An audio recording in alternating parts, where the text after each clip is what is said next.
Madame la ministre ou Madame le ministre? Parce que souvent nous avons un petit débat avec les ministres femmes. Je vous remercie déjà pour cet accueil très chaleureux. Et vous avez bien fait de me poser la question parce que je suis sensible à cette forme de parité, équité et autres. Et donc je souhaite plutôt que ça soit Madame la ministre. Madame la ministre. Merci bien. Alors, Madame la ministre, hier journaliste, présentatrice du journal Parler à Radio Congo, aujourd'hui ministre. Bon, il y a forcément quelque chose qui a changé dans votre vie. Je sais que vous êtes toujours dans votre domicile, dans un quartier populaire à Mukondo, mais il y a quelque chose qui a changé quand même. Oui, vous savez, mon entrée au gouvernement, ce qui précède avant, c'est le système éducatif qui m'emmène en politique. Absolument. Auquel j'y tiens énormément en termes de rappel. Parce que c'est vrai que je suis journaliste, vous avez su le dire, de métier et de formation. Mais ce qui m'a énormément moulé, au-delà de ces aspects-là, c'est plutôt le système éducatif. Parce qu'il n'y a pas, vous le savez, de développement sans éducation et il n'y a pas de politique sans politique éducative. Et au centre, c'est le développement, c'est la démocratie, avec tout ce qui en découle. Et donc, je suis entrée en politique par l'éducation. Et aujourd'hui, être à la tête d'un département ministériel, c'est un aboutissement, un accomplissement qui me permet aujourd'hui de pouvoir manager, de pouvoir apporter modestement une part de moi dans l'exercice des fonctions que m'ont confié le Premier ministre et le chef de l'État. Donc, vous avez su le dire, j'ai pas changé de domicile parce que j'y suis attachée. C'est ce qu'on appelle ma petite maison d'enfance. J'y suis depuis pratiquement 30 ans dans ce domicile que j'ai construit. Et j'y suis très attachée parce que c'est comme un havre de paix lorsque l'on vient chez moi, un beau jardin, un petit intérieur sympathique. Et puis, j'aime bien les senteurs du quartier, le contact de proximité, tout simplement. C'est pour ça que je n'ai pas souhaité déménager.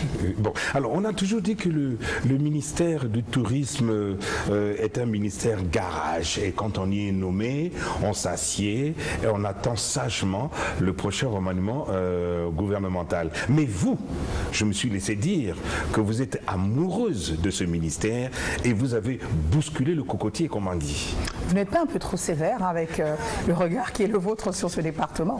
Écoutez, je pense que je peux vous comprendre. Hein. C'est vrai que sur d'autres cieux, ce département, celui du tourisme et des loisirs, c'est l'un des piliers, souvent en termes de diversification de l'économie, parce que n'oubliez pas qu'un emploi sur 11 dans le monde est créé dans le cadre du tourisme, et que 10% du produit intérieur brut mondial, et là, cet apport vient également du tourisme.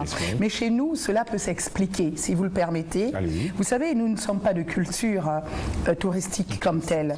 N'oubliez pas que ça soit le mot comme tel, culture, nous nous approprions ce qui vient de l'extérieur. Vous allez vous dire, mais 56 ans après quand même, oui, mais nous avions eu d'autres priorités. 56 ans, c'est quoi? C'est la date départ des indépendances. Lorsque vous regardez 1960, nous nous sommes constamment attelés, tous les différents gouvernants, à stabiliser, à apporter une démocratie.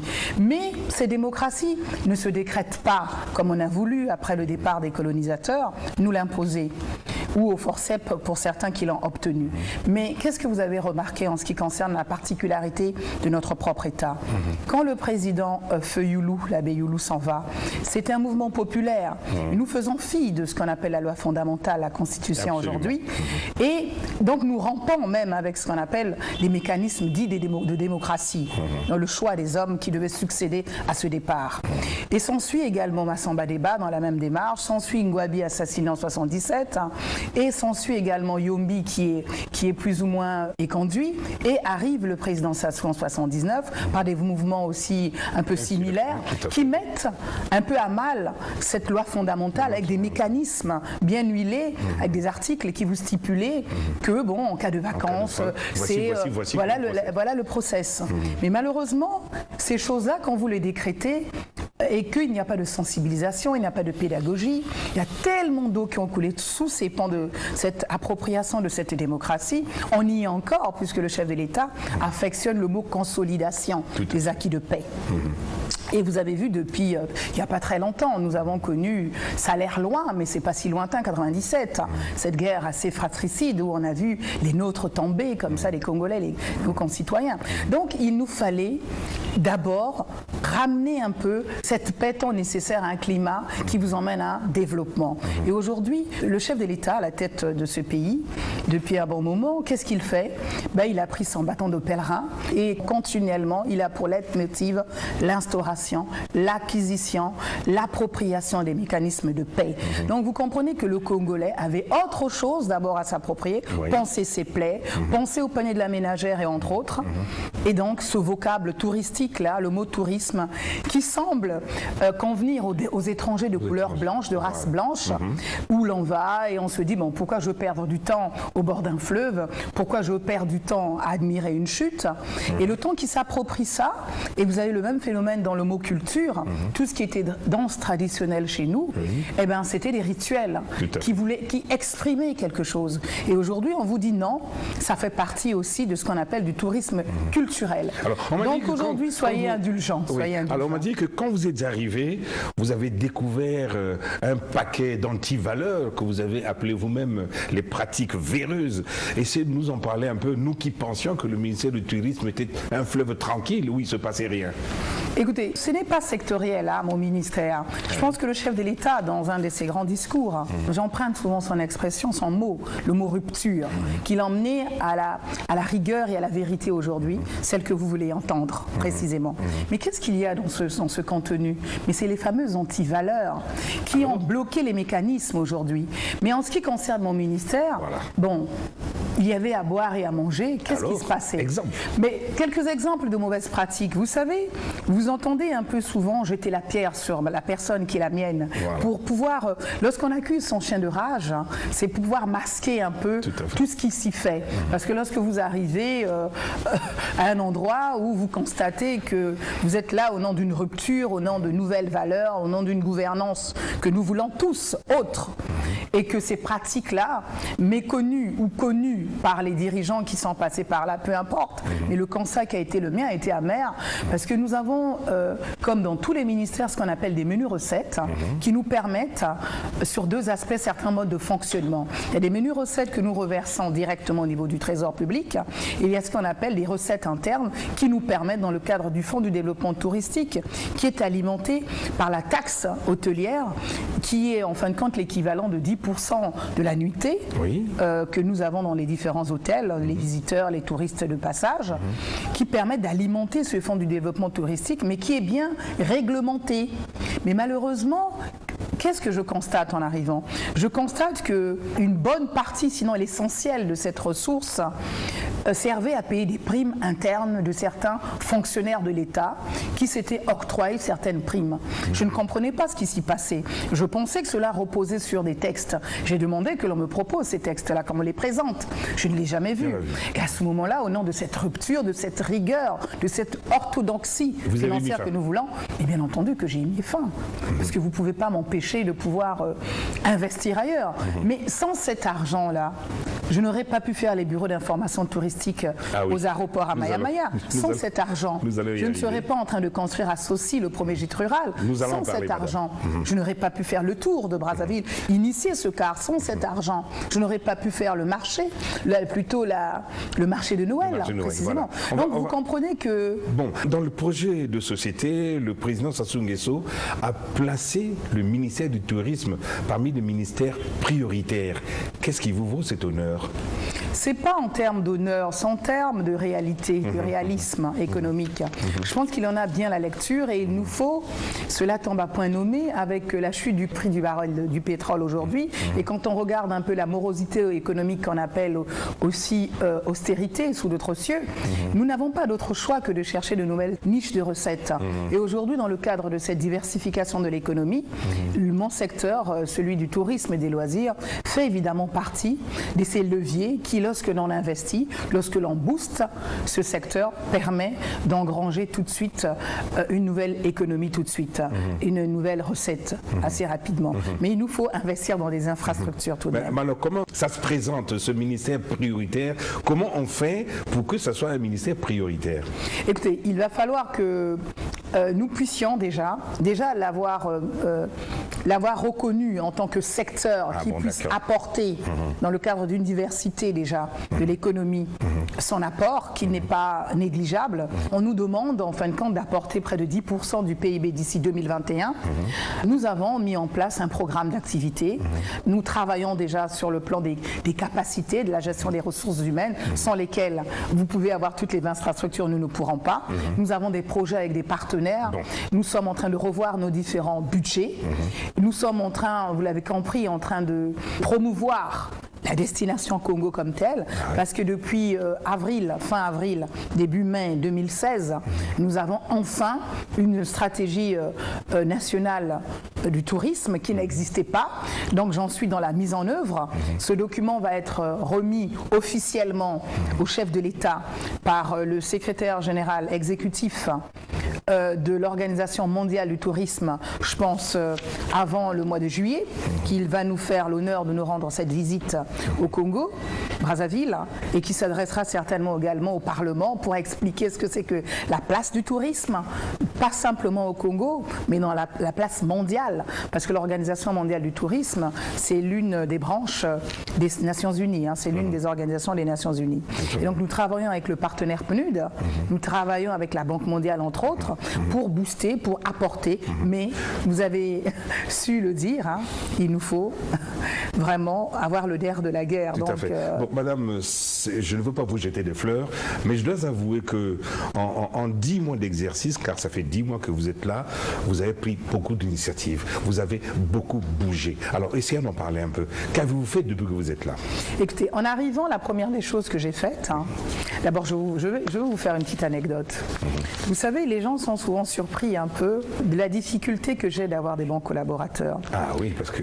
Je vais commencer par là. Vous n'avez pas de directeur de cabinet à ce jour? Je n'en ai pas nommé un depuis que je suis à la tête, nommé de façon confirmée. Parce que le directeur de cabinet est la cheville ouvrière à mon niveau, il est mon coordonnateur, comme le stipulent ses attributions. C'est celui qui coordonne, qui prépare et qui me permet d'aller à une décision. Mais lorsque vous prenez des personnes qui ont des profils qui vous donnent envie sur le plan des études et de l'expérience, semble-t-il, et que vous les mettez en œuvre, vous vous rendez compte qu'ils ont des profils oui, mais que dans la pratique quotidienne, ils n'arrivent pas à vous donner satisfaction et au quotidien, vous vous retrouvez dans le rôle de directeur de cabinet à faire leurs tâches et au quotidien, ils vous répètent « Ah, excusez-nous madame, nous apprenons à vos côtés. Ah, excusez-nous madame, vraiment avec les antivaleurs, on a mal appris à tel endroit. » Au bout d'un moment, vous piétinez, vous faites du surplace et vous dites « Pour une bonne intégration, au bout de 2 mois, il devrait pouvoir faire ses preuves. » Mais 2 mois après, la personne n'arrive toujours pas. Donc à ce moment-là, vous êtes obligé constamment de le mettre en doublant, de le perfuser, de le porter. Mais à un moment donné, ça commence à vous porter préjudice. Parce qu'au-delà de ces aspects techniques auxquels il ne vous donne pas satisfaction, il développe d'autres mécanismes, un peu de manque de loyauté, un peu d'hypocrisie. Il se met à travailler contre vous. Et donc, ben oui, parce que moi je ne connais pas les gens personnellement, je passe par une agence qui me propose des candidats, qui passe par un SAS, pour éviter justement le clientélisme. Bon, alors, qu'avez-vous fait depuis que vous êtes là? Donc, non, soyez pas pressés, ce sont des choses délicates. Ça repose sur la gestion des ressources humaines, vous savez. Et une fois que vous commencez à organiser ça, donc qu'est-ce que j'ai fait? Je ne connais pas les hommes et les femmes qui animaient ce ministère. Donc, il me faut prendre du temps à la nomination. J'ai fait ce qu'on appelle un audit de la gestion des ressources humaines qui m'a permis de bien comprendre le fonctionnement du ministère, les difficultés, les faiblesses et les forces des uns et des autres. Et c'est pour ça que d'ici 1 mois ou 2 mois, je veux commencer le grand mouvement des nominations. Mais entre-temps, parallèlement, j'ai dû lancer un autre fer au feu, celui de l'attractivité. Donc, j'ai décidé de rendre visible ce ministère. Donc, j'ai mis en place une équipe de communicants pour monter une stratégie communication déjà, stratégie média, une stratégie digitale également dans le cas des réseaux sociaux. Nous avons donc depuis peu un site internet, disons plus précisément 2 sites qui n'ont pas du tout la même démarche, parce qu'il y en a un qui est pour l'office, qui est dédié à l'office, pour la promotion, et un autre qui est plutôt celui du ministère sur la réglementation et les textes qui le régissent. Et nous avons également dans le cadre des réseaux sociaux la page de l'Office, nous avons Twitter, nous avons Instagram, nous avons un certain nombre de publications, tant celles du ministère, une fois de plus, que celles de l'Office du tourisme. Tout ça pour rendre plus visible votre département. Mais la cerise sur le gâteau, ça a été d'offrir à tous les visiteurs, tant du tourisme interne qu'extérieur, un endroit, un lieu où l'on peut se renseigner. C'est ce qu'on appelle les bureaux d'information touristiques. Voilà. C'est une grande première. Hein, on n'a jamais vu ça. Mais cela s'imposait, Monsieur Kakou. Vous ne pouvez pas parler d'une destination touristique sans pour autant donner un lieu d'information au grand public. Moi, lorsque je me déplace, je passe dans un moteur de recherche, à l'image de Google, sans en faire la publicité, j'entre une destination et je me connecte sur le bureau d'information touristique ou sur le site de ce ministère pour avoir quelques informations, tant sur l'économie, tant sur les lieux à visiter, parce que dans le cadre du tourisme, il y a le tourisme d'affaires, de congrès, sportifs, de santé, de découverte et autres, j'en passe. Voilà. Donc il me faut déjà savoir où je vais. Donc j'ai accéléré les choses. Donc au bout de 3 mois, le Premier ministre, chef de notre exécutif, m'a fait l'honneur avec tous mes collègues du gouvernement, les ministres d'État qui sont venus, plusieurs personnalités que je salue et que je remercie, des partenaires qui nous ont donc assistés dans l'inauguration de ces 2 premiers bureaux d'information. Où est-ce qu'ils sont situés? En fin de compte, il y en a un aux arrivées à Maya, à l'aéroport international, et un deuxième au départ. Au départ. Voilà. Et donc, qu'est-ce que vous y trouvez? Vous trouvez des produits d'appel comme des guides touristiques. Des guides, des livres en français, en anglais, en chinois, et puis un peu d'histoire, des cartes postales. Et nous sommes en train d'étoffer un peu la gamme, un peu des produits d'appel que nous aurons là. Et surtout, nous avons créé 17 emplois, 18 emplois ou 20 emplois directs. Et dans le cadre d'un partenariat public-privé, parce que ce sont des jeunes qui ne sont pas des fonctionnaires. Il y en aura d'autres à travers le pays. Oui, il faut les multiplier, parce que le Congo, c'est 12 départements, oui, mais il nous faut pratiquement près de 200 bureaux d'information touristiques. Je ne fais qu'impulser, mais il faut pérenniser. Je vous prends le cas d'un pays que nous connaissons tous, la France. La France, c'est près de 3000 bureaux d'information touristique, parce qu'au travers des départements, vous avez des districts, et chaque district, c'est une destination touristique, avec des sites potentiels et autres à exploiter et à rendre visibles. Donc, il faut que les gens sachent ce que c'est. Et donc, je vais m'atteler petit à petit à y implanter des gîtes et des bureaux d'information touristique. Et là, dans le cadre du département du Niari, que je prends comme département pilote, nous sommes en train d'installer un gîte rural, mais attenant à ce gîte, nous avons un bureau d'information touristique. C'est quoi un gîte rural? Un gîte rural, c'est un lieu de rencontre des différents visiteurs qu'on appelle les touristes, qui leur donne un lieu de repos, parce qu'il y a une salle de repos avec un double lit. Et nous avons également un séjour, nous avons un lieu de restauration, une kitchenette, nous aurons également un bar extérieur avec quelques animations. Et ce gîte est déjà opérationnel? Je venais de Dolisie il y a moins de 15 jours. Nous avons lancé les travaux il y a près de cela 2 à 3 mois.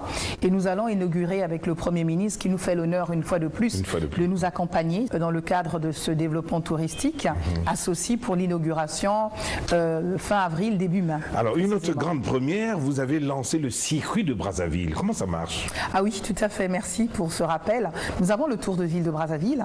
C'est un car avec un guide formidable, Monsieur Djambou, que je tiens à saluer, parce que nous en avons très peu. Et là, si vous le permettez, je suis en train d'aller également vers la formation du métier du personnel dans le métier de guidage, dans le métier d'accompagnateur touristique également, pour booster un peu cette profession et avoir des guides certifiés. Voilà pour la parenthèse. Et donc je disais que nous avons donc ce bus qui fait le tour de Brazzaville et qui vous présente Brazzaville tant sur l'aspect historique, soit sur l'aspect du patrimoine architectural, sur les sculptures qui font Brazzaville, sur des lieux assez insolites que les gens ne connaissent pas. Moi-même, j'ai découvert Brazzaville. C'est ça. Et vous avez pour 1h30, 2h30 selon les parcours, et vous êtes dans de super conditions. Vraiment, j'encourage ces jeunes qui accompagnent. Et le bus, il fonctionne, hein? Oui, tout à fait. C'est tous les matins, pour l'instant une fois par semaine. Oui. Tous les samedis matins au niveau donc, des départs, des arrivées de Brazzaville. Les réservations s'y font également. Et vous réservez, il y a des différents tarifs pour les jeunes, pour les personnes adultes, pour les personnes vivant avec le handicap. Qui c'est qui monte dans ce bus? Qui c'est qui fréquente ce bus pour découvrir Brazzaville? C'est qui? Écoutez, moi je suis assez surprise parce qu'il y a de tout. Il y a des Congolais eux-mêmes. Des Congolais aussi. Des Congolais qui découvrent leur capitale, qui découvrent certains endroits qu'ils ne connaissaient pas. Ils y passent devant, mais ils n'en connaissent pas l'histoire. Voilà, c'est ça. Et vous avez beaucoup d'étrangers de passage à Brazzaville, les diplomates, beaucoup de personnes évoluant dans les organisations internationales implantées ici, beaucoup de touristes qui, arrivant à Brazzaville, au travers de la publicité que nous avons à la télévision, se rendent compte que nous avons un bureau d'information touristique, s'y approchent, et c'est là, à ce moment-là, qu'ils découvrent, et même dans le cadre des réseaux sociaux, où nous avons une publicité qui passe en boucle, et alors voilà comment ils découvrent un peu petit à petit. Vous avez organisé ce que vous avez appelé le village de Noël sur l'avenue de la Patte d'Oie. Alors, quel était l'objet de ce village de Noël et quel bilan vous en avez dressé? Plus précisément, le terme, c'est le marché de Noël, si vous permettez. C'est quelque chose que nous avons emprunté à une autre culture. Cela, c'est, en fin de compte, c'est une tradition allemande que les Français se sont appropriés. Et c'est un lieu de grande rencontre et d'échange où vous mettez l'artisanat au centre, où vous avez de la restauration, ce qui permet aux uns aux autres de s'acheter quelques objets de fin d'année en cette période festive. Et puis, nous avons voulu apporter une touche qui est la nôtre en apportant du loisir pour les jeunes, les enfants, en apportant des orchestres qui s'y produisaient, en apportant une touche un peu particulière à cette démarche. Et nous avons eu des ambassades comme l'ambassadeur de France et autres qui nous ont suivis dans ce projet. Nous avons eu beaucoup de partenaires congolais qui ont souscrit avec des stands et nous avons eu à ce stade, après les retours des statistiques que nous avons eu aujourd'hui, après de 3 à 4 semaines, nous avons eu pratiquement, selon les statistiques, près de 70 000 visiteurs sur le marché de Noël. Et donc moi j'invite les municipalités généralement qui normalement organisent cela à s'y approprier. Nous pour notre part nous allons essayer de faire la 2e édition l'année prochaine. On a déjà pris rendez-vous avec les Congolais, les Brazzavillois plus précisément, mais au-delà des Brazzavillois on s'est rendu compte que tous les vacanciers de passage dans la capitale venant de l'intérieur, toutes ces familles ont répondu à ce rendez-vous et nous remercions, si vous le permettez, les forces de l'ordre qui ont bien sécurisé le site. Comme partout au monde, il faut sécuriser ce genre de site. Nous ne sommes pas exclus de ça. Je remercie mes différents collègues de la santé, de ceux en charge de l'énergie, qui chacun a mis la main à la pâte pour faire que ce projet aboutisse, et surtout le grand parrainage du chef de l'État et le partenaire maire que j'ai eu, et puis le regard du Madame Soudan Nono, parlons-en maintenant. Quels sont les atouts du Congo en matière de tourisme? Est-ce que vous savez Je sais qu'il y en a des milliers, on prendra toute une émission pour les citer, mais essayons d'en prendre les plus importants. Vous savez, nous avons quelque chose de magnifique. Nous sommes au bord du fleuve Congo. Rien que ce fleuve Congo est un atout pour le tourisme fluvial que nous sommes en train d'organiser. Nous avons ce qu'on appelle du tourisme de découverte. Vous avez ce qu'on appelle du tourisme nature, du tourisme vert. Vous avez Ozala, ces grands parcs naturels, ces aires réservées. Nous travaillons en partenariat avec ma collègue des eaux et forêts qui a la charge de la préservation de la nature et de la faune, mais moi j'en ai la promotion à faire. Voilà. Tout ce qui est implanté, même lorsqu'elle ouvrira le zoo, la promotion c'est moi qui la ferai au niveau donc du ministère. Donc nous avons du tourisme balnéaire. Nous avons de l'agrotourisme, nous avons du tourisme de mémoire. Prenez rien que la baie de Luango. Et actuellement, nous sommes en train d'aller vers un symposium sur la baie de Luango. Nous avons une commission en place, mais rien que cette traite négrière que nous ne mettons pas suffisamment en lumière. Quand nous savons qu'aux États-Unis, un Américain sur 1000, si nous procédons à des ADN, cela est prouvé pratiquement par rapport à des grands scientifiques qui ont fait des recherches, viennent du Congo-Brazzaville. Mais cela est méconnu même des Congolais. Nous avons la piste aux esclaves avec ce tourisme de mémoire. Nous avons Yoro qui était aussi un départ de ce tourisme de mémoire, cette période un peu difficile de notre pays avec la traite négrière.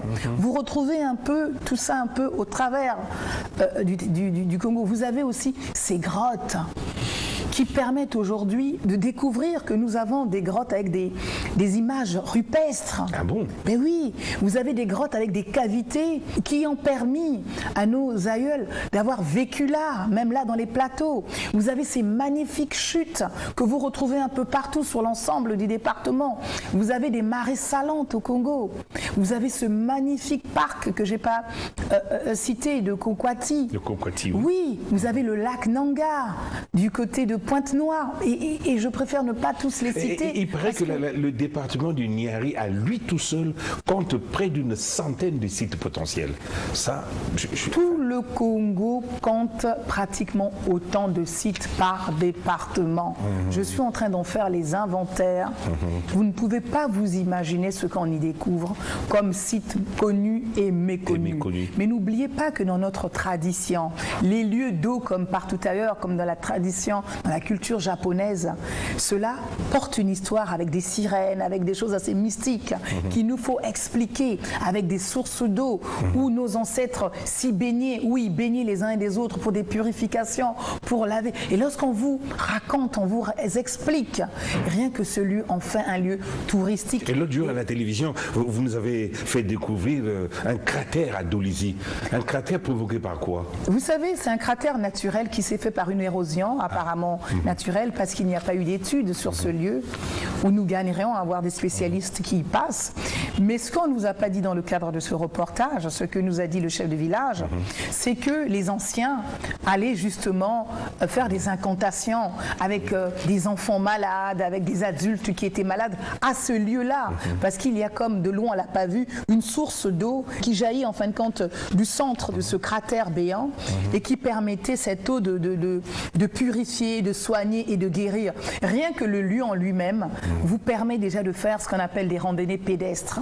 Vous voyez? Et puis nous avons quelque chose du tourisme sportif au travers de toutes ces installations sportives que nous avons, que nous ne connaissons pas. Il faut que nous nous inscrivons dans des lieux en ligne, des sites en ligne pour pouvoir vendre ces espaces. Nous avons également du tourisme de congrès, avec ces grands centres de conférences.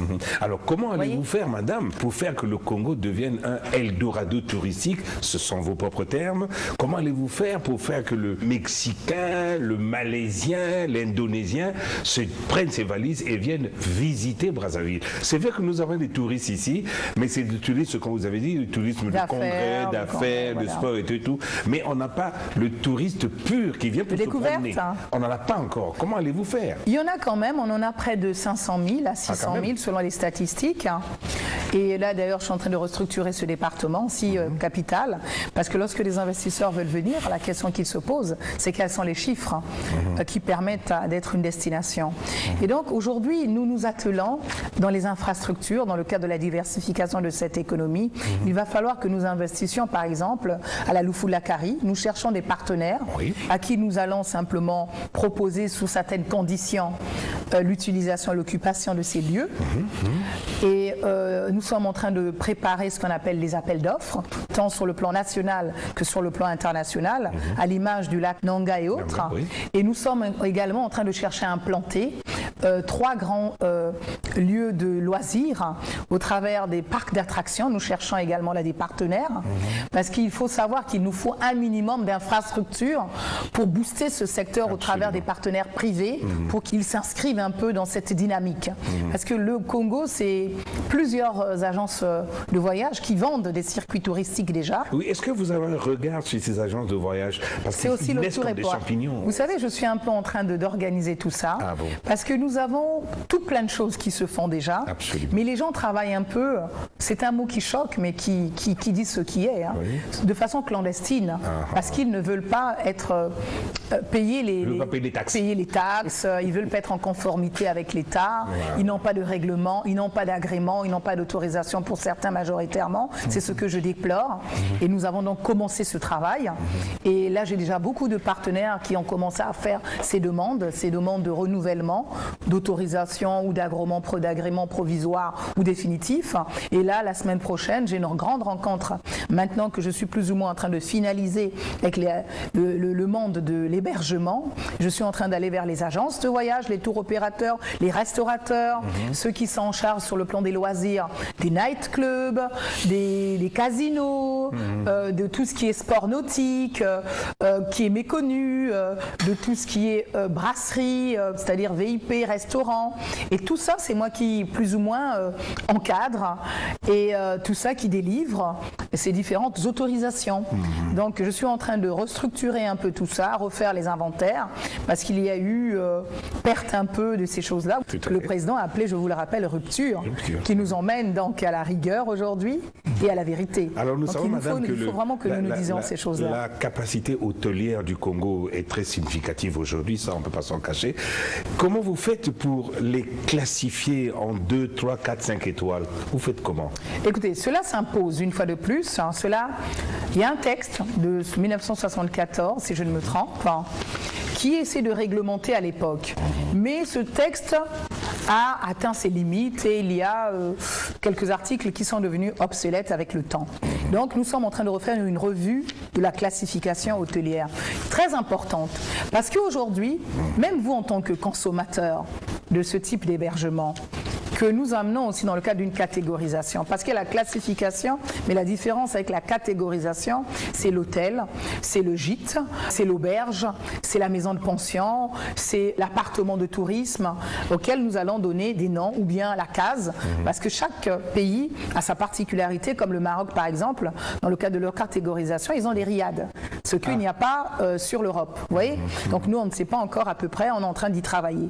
Mais ça veut dire quoi? Nous apportons des normes qui vous disent quoi précisément? Sur à peu près un critère comme ça, de 300 à 400 questions, où nous vous disons, il vous faut par exemple, pour avoir une étoile, pour que je puisse vous signer, vous certifier, vous délivrer cette étoile, on va peut-être aller de 1 à 5 étoiles, il vous faut par exemple avoir tant de mètres carrés pour la réception, il faut mettre le comptoir d'accueil à tel endroit, il faut les prises d'électricité là, il vous faut par exemple dans votre chambre l'air conditionné, il vous faut par exemple dans votre chambre un lit d'une certaine largeur, un espace à tant de mètres carrés, il vous faut pas seulement du côté du back-office avoir une forme de réglementation bien définie, mais il vous faut aussi du côté il y a le front office, mais il y a aussi le back-office avec ce qui relève des cuisines. Souvent, lorsque vous y mettez le nez, là je suis malheureuse, qu'est-ce que nous avons relevé au travers des images, au travers des commentaires? Mais j'ai eu froid dans le dos. Vous avez des gens, lorsque des hôteliers ou des restaurateurs, lorsque vous y entrez dans l'hôtel, la première approche vous paraît convenable, mais lorsque vous regardez, c'est bourré de mouches. Lorsque vous vous rendez dans les cuisines, vous avez froid dans le dos. Les services d'hygiène ne passent pas. Mon service de contrôle du ministère, il y a eu rupture entre le contrôle. Donc vous avez des gazinières avec une pâte un peu gluante, noire, épaisse, grasse, qui ne donne pas envie. Le consommateur qui est devant ne sait pas ce qu'on lui sert. Il n'y a pas de lieu pour le personnel y travaillant, des lieux de repos ou de restauration. Donc tous ces aspects permettent que l'on vous délivre ou pas une étoile selon la première catégorie, plutôt première étoile, deuxième étoile, et puis vous avez des grandes enseignes qui, elles, ont pris déjà cette classification extérieure et ont travaillé déjà dans ces étoiles, plutôt dans ce sens, ce qu'on appelle les grandes chaînes. Vous voyez? Et nous en avons heureusement comme ça au Congo. Qu'est-ce que nous allons faire au travers de cette classification? Nous allons devoir délivrer des panonceaux du ministère du Tourisme et des Loisirs, seule habilité à les délivrer, qui vous garantissent que l'hôtel a été classifié et qui vous rassure et qui vous confirme de la conformité de ce qui est dit, qui a été décerné et même de ce que vous y trouvez en ligne sur Internet. Parce que pour éviter de la publicité mensongère. Et ceux qui n'auront pas ce panonceau, ça veut dire que ça sera des hôtels non classifiés. Et lorsque vous prenez le risque de ne pas être classifié, vous avez certes l'agrément, oui, mais vous n'aurez pas de la clientèle, parce qu'elle ne va pas aller dans un coupe-gorge. Parce que même sur le plan de la sécurité, vous n'allez pas aller dans un hôtel qui n'est pas reconnu, classifié, donc qui n'a pas de panonceau. Donc aujourd'hui, même les hôteliers, comme les restaurateurs, ceux des deux sont liés, aujourd'hui, au rang des panonceaux, petit à petit, nous allons réglementer cela, comme les agences de voyage, comme les tours opérateurs. Et au bout d'un moment, tous ceux qui ne seront pas en conformité avec la loi, ils seront certes non classés, oui, mais moi je travaille avec les personnes qui font des enregistrements en ligne, qu'à la fin, lorsque nous aurons fait aboutir toute cette classification, qu'est-ce que nous ferons? Nous demanderons à tous ces prestataires qui font de la réservation en ligne de ne pas prendre en compte ceux des hôteliers ou des restaurateurs ou des agences de voyage, des tours opérateurs, des nightclubs que nous n'avons pas validé. Alors maintenant, on parle d'une taxe touristique. À combien s'élève-t-elle et puis elle sert à quoi? Vous savez, il y a la taxe touristique, mais il y a la taxe hôtelière. Hôtelière, voilà. Bon. Les deux permettent, au-delà de différentes taxes, d'alimenter le fonds du développement touristique, qui en fin de compte est un fonds au développement de l'industrie touristique dans le cadre d'un projet avec un partenaire. Lorsque des partenaires viennent, souvent, ils vous demandent quel est l'apport de l'État.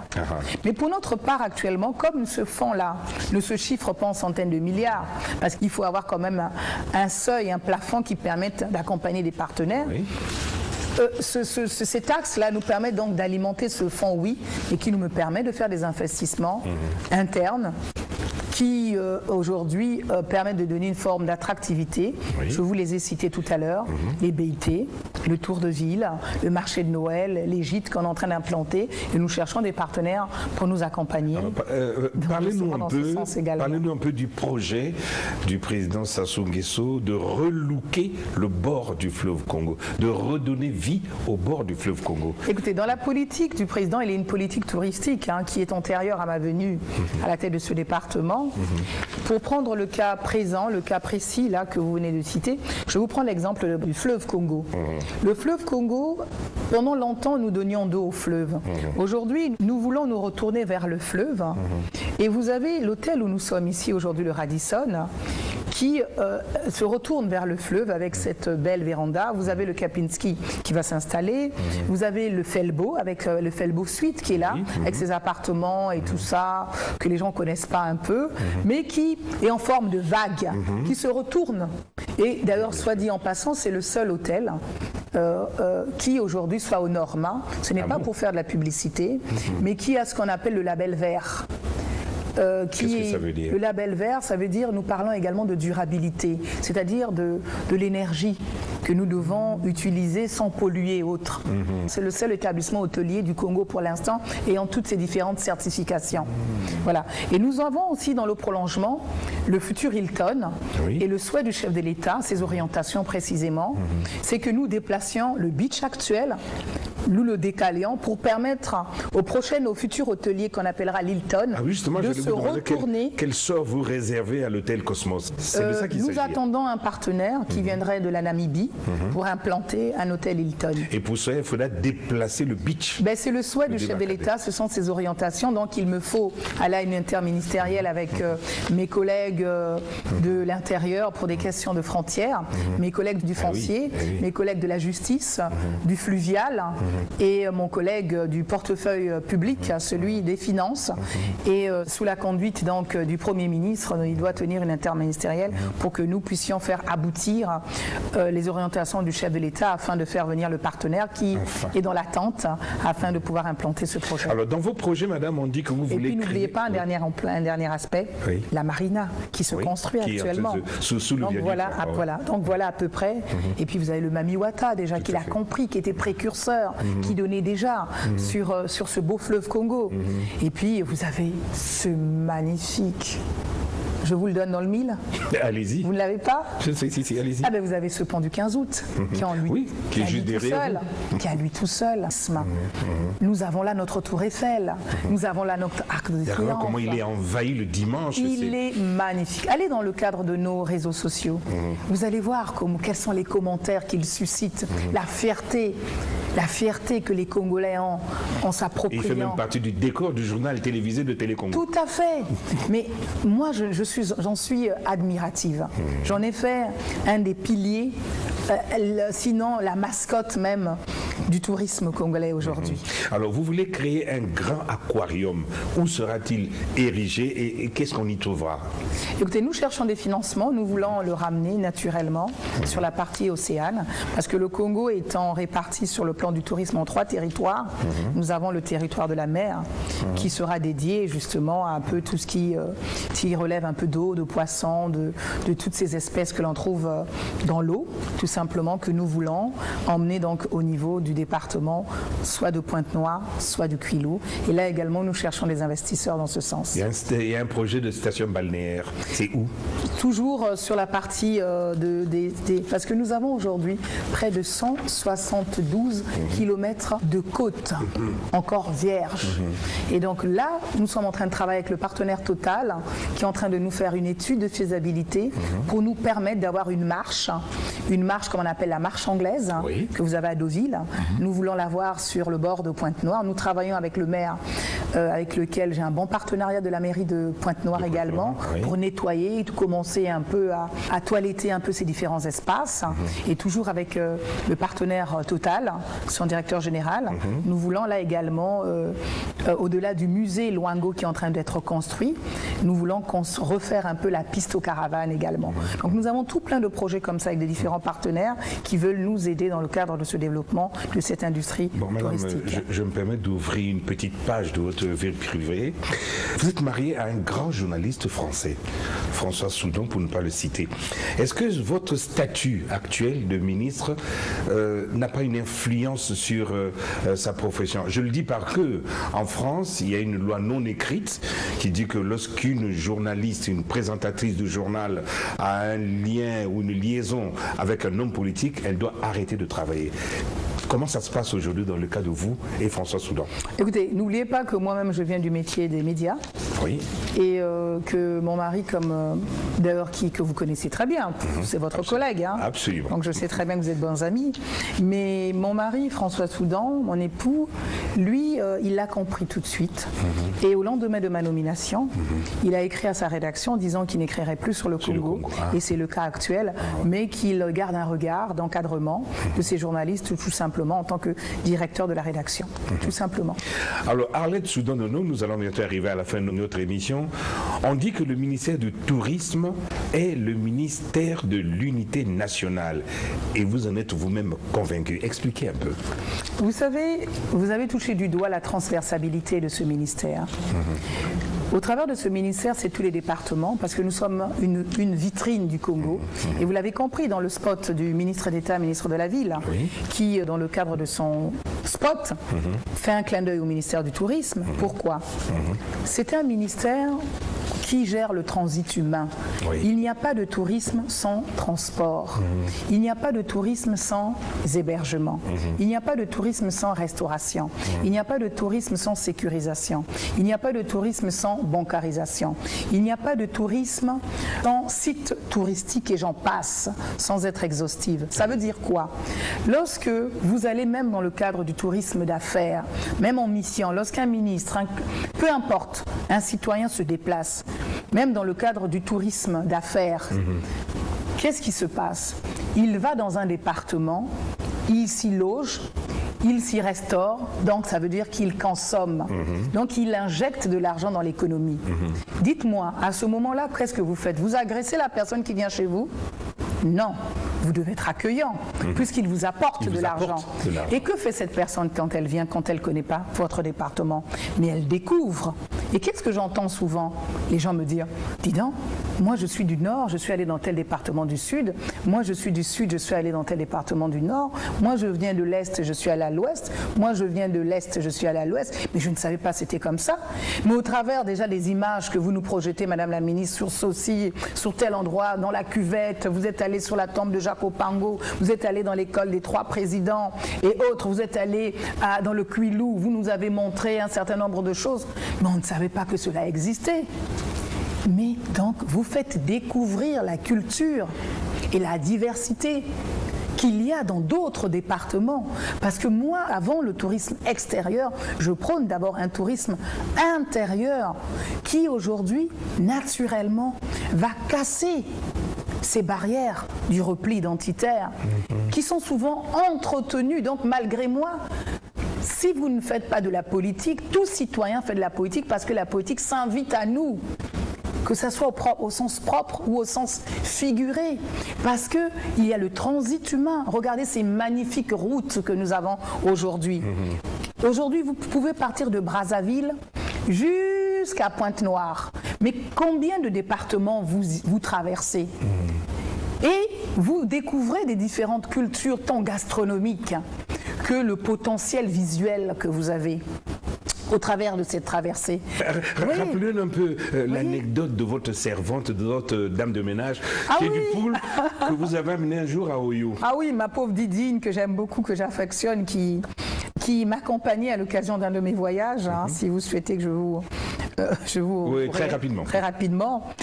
Était avec moi dans la voiture et nous avons entrepris de faire la route Brazzaville-Oyo, précisément dans le département de la Cuvette. Et c'était, moi je ne le savais pas, elle est de Lumo, je pense c'est Lumo, et c'était son premier déplacement. Non, loin de Boko, là, enfin dans la zone du Poul. Voilà. Donc c'était son premier déplacement. Mais je ne le savais pas dans la zone nord. Et nous arrivons pratiquement aux portes d'Oyo. Et elle m'entend dire au téléphone, bon, écoutez, je viens d'arriver à Oyo et puis je vous rappelle tout à l'heure, parce que je ne vais pas tarder à descendre la voiture. Et je l'entends qui se met à pleurer. Ah, mamé, dans la voiture. Ah bon? Puis je dis, mais qu'est-ce qui se passe? Puis je lui dis, mais Didine, qu'est-ce qui se passe? Et elle me dit, maman, ici vraiment, on me dit que ici au nord, on mange les gens. On nous tue, nous, les gens du sud. Authentique. Elle se met à pleurer. Et elle prend son téléphone, elle appelle un parent, elle était dans tous ses états.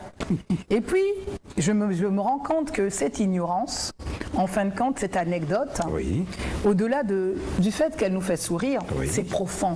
Ça nous montre à peu près le mal que nous, leaders d'opinion, nous, politiques, cultivons, entretenons volontairement pour empêcher aux uns et aux autres de comprendre ce que nous apportons dans le cadre du développement. Qu'est-ce que j'ai eu à faire? J'ai demandé à un de mes parents qui était à mes côtés de l'emmener tout simplement au marché, faire les courses, l'accompagner. Et lorsqu'elle revient du marché, elle me dit, j'ai retrouvé des parents à moi que j'avais perdu de vue, qui vivent bien, et je me suis rendu compte que autant ici, il y a des personnes manquant de ressources, autant chez moi, du côté de la zone sud, il y a des personnes à des revenus intermédiaires. Donc, je lui ai permis de se rendre compte qu'on est tous égaux. Voilà. Tout à fait. Donc, mais ça, il faut donc au travers du tourisme. Ça a changé sa manière de voir les choses. Ça a changé sa manière de voir les choses. Alex Soudonono, nous arrivons à la fin de notre émission. Vous voulez conclure par quoi? Écoutez, Jean-Claude Kakou, déjà je vous remercie de me permettre de pouvoir m'exprimer comme ça et de vendre cette destination Congo. Je me rends compte que le Congolais me surprend positivement en s'appropriant, en ayant l'amour de son pays. Donc je tiens à remercier, à saluer toutes ces personnes qui, de près ou de loin, que je connais ou que je ne connais pas, qui contribuent à la visibilité de la destination Congo. Parce que lorsque le tourisme est visible, c'est une économie diversifiée, pas négligeable en termes de création d'emplois, de façon transversale, qui prend forme. Et lorsque nous nous déplaçons dans les collectivités locales, nous injectons de l'argent et donc en différentes couches, nous créons tant des emplois jeunes que des emplois d'adultes aujourd'hui au travers des métiers de guidage, au travers du tourisme religieux. J'insiste parce que souvent les gens me disent pourquoi elle parle de ce tourisme religieux. Oui, lorsque vous allez en Israël, au mur des lamentations, oui. Lorsque vous allez à Lourdes, lorsque vous allez ailleurs, vous faites ce qu'on appelle, pour ceux qui y croient, ce qu'on appelle du tourisme religieux. Et le Congo aujourd'hui a des différents sanctuaires. Vous en avez un dont parlent souvent les différents papes, et plus précisément le pape François à Louvakou. Un sanctuaire, c'est un lieu sacré où nous avons quelque chose qui a appartenu à la sainte, et là en l'occurrence la sainte Faustine.